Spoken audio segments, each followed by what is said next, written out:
my work. Just the opposite. He told me I could make partner. Then suddenly he fired me. Did he give you a reason? He said my being a Scientologist wasn't commensurate with the image he wanted his law firm to project. He called my religion yuck. Your exact words. Mr. Carnes, he claims you were outspoken about your religion. Well, that's not true. I talked about it. I did not get on any soapbox. Talked about it in the office? Yes, but I wasn't trying to convert anyone. I certainly wasn't a zealot. He just had a problem with my particular faith. And he said so. Thank you.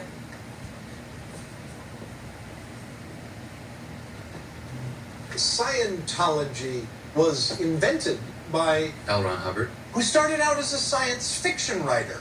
He said, and I quote, "Writing for a penny a word is ridiculous. If a man really wanted to make $1 million, he'd start his own religion." You know, people like you take that quote way out of context. People like me? Does that mean non-believers or lawyers? Foot fetishists? Objection. Mr. Carnes, what's an engram? An engram is basically a psychic scar. It's the origin of illness. And as I understand it, life, according to Scientology, is all about ridding yourself of these engrams. You do this by pursuing a path of enlightenment known, help me out. The bridge to total freedom. And at each stage of the bridge, you are audited by a senior church member who hooks you up to some electronic device. An electropsychometer. Is it painful? No. And after you go through all the stages, you become an operating thetan. That's right. And OTs, as they're called, are said to be able to communicate with animals, move inanimate objects, leave their bodies at will. You hope to do that? One day. Are thetans immortal?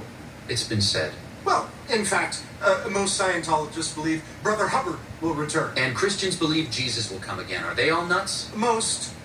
Scientologists also believe that 75 million years ago, an evil galactic warlord, and here's where I can almost taste the maple syrup, an evil warlord by the name of Xenu dumped 13 trillion aliens from different planets into the Earth's volcanoes and then vaporized them with H-bombs.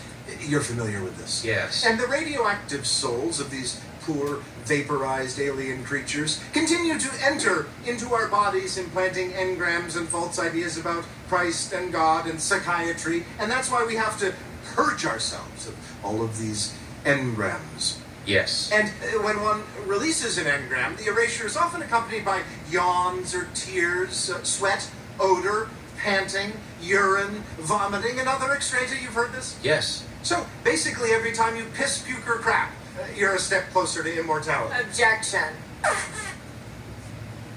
Getting closer as I speak.